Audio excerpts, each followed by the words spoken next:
I'm going to draw this sketch in Autodesk Sketchbook. Hi everyone, Steve Elliott here again.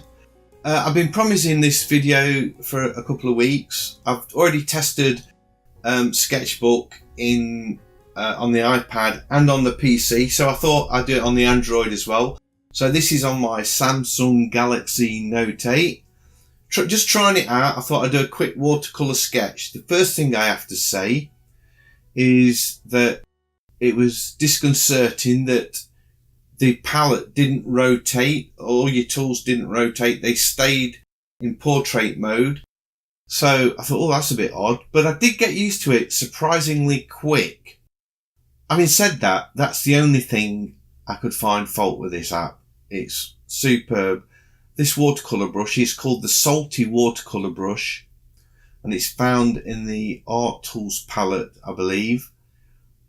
It was so cool because you could just put a colour on, get some strong colour, and then if you keep your pen touching the I call it canvas, touching the canvas, it would then act as like a softener, and you could blend away the edge of the colours, which I thought was really great. It enabled me to get the sky in really quick. And this is going to be a scene from a place called Grindleford in the Peak District. And I took a photo on a walk I went on a while ago, and sort of moorland scene with lots of heather. All the purple there is all the heather, and there's going to be a sort of a rock in the foreground.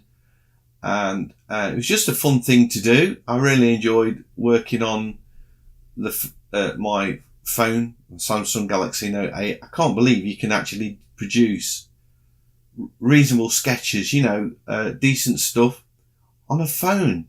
You don't need anything else. You can just be walking, pull your phone out, and away you go. It is a little bit fiddly because you have to sort of zoom in to get the detail in all the time. But I love the way that the tools are just kept out of the way. They're not obtrusive, and you can just pull them up when you want.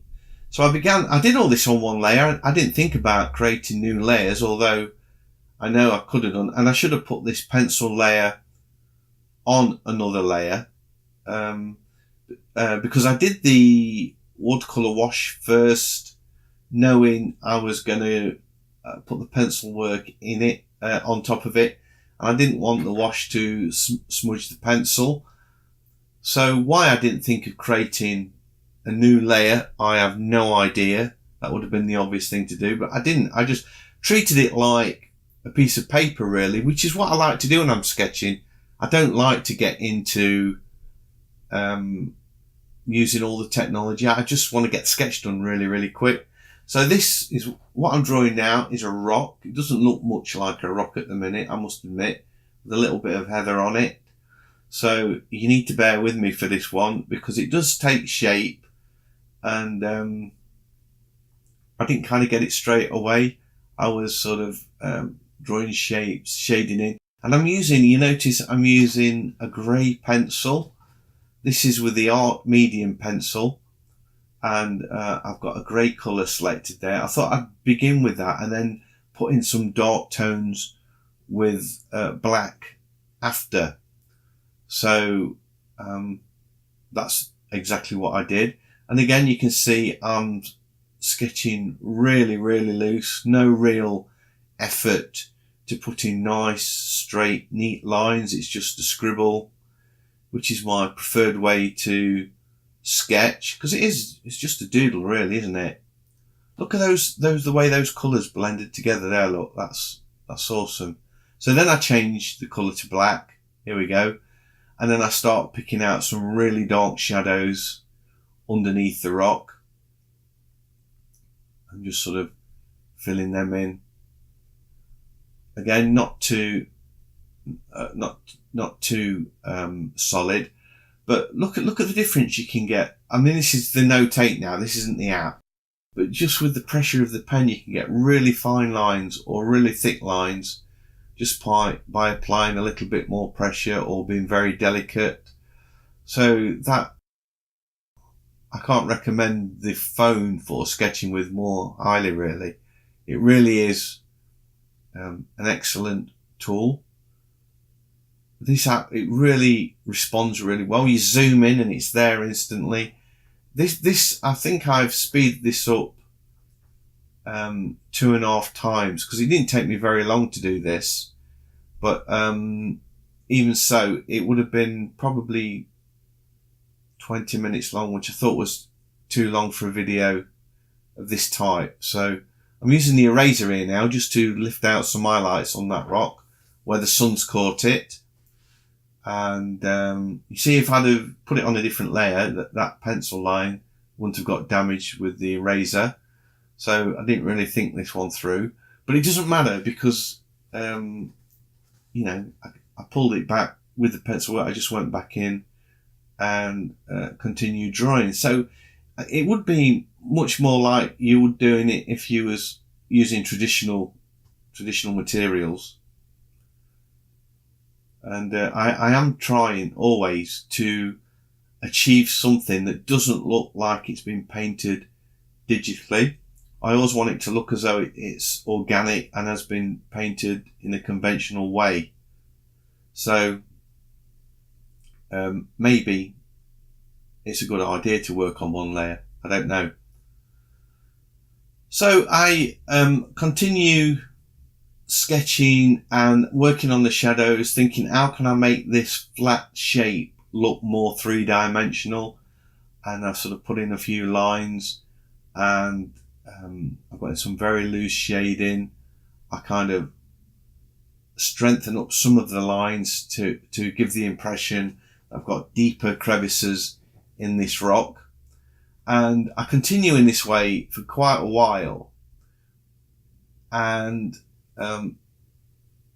I not 100% feeling it. I think it works as a lovely little sketch, but I wanted to kind of put a little bit more detail in the rock without going crazy and spending hours and hours and hours doing it. And my hatching, and then I tried to put in some heather in the foreground here, which once I'd done it, I thought, doesn't work at all. So I removed that. You'll see me undo it. So that is the cool thing about digital. You can use the undo key to remove things without damaging anything else. And you can see I'm frantically tapping on the undo to get rid of that. And if I'd created it on layers, I could have just rubbed it out. So, you know, there we go. And then I signed it as a finished sketch, and I did export that. And then I thought, no, I want to do something else. So let's fast forward a little bit, because I missed recording one bit. So you can see I've got a lot more hatching on there. And it just looks overworked. So I then picked up that salty watercolor brush again. I thought, just have a little experiment, and this is where it paid off for having the pencil on the same layer, because as you see, as I put this sort of soft pastel colour on, it mixes with the black pencil and adds this really nice tone. And I thought, oh my god, that is exactly what would happen if you softened pencil with water. Especially if you was using watercolour pencils like a black aquarelle or something like that. And then I thought, I just went from thinking it was an okay sketch to really, really liking it. I mean, obviously that's objective, and you might not like it at all. I don't know. But for me, for my sketch, I loved what was happening here. I love these sort of murky greyed off colours that were suddenly appearing. And I went a bit crazy, and I started picking lots of different colours and then adding them into the sketch, knowing full well I was going to go back to that pencil and put some more lines back in that I'd softened off with that colour. And it really did work, because it kind of, I was then a lot more reserved with the hatching. I didn't just indiscriminately put in hatching lines. I started to think about the contours of that rock and how it would have split, and started to put lines in to indicate how that rock had fractured over the years, and sort of bits had chipped away at the corners and things, and you'll see that starting to appear in a few minutes. And again, I went back in with really dark lines for the shadows. I wanted it to be look as though it was a really bright sunny day.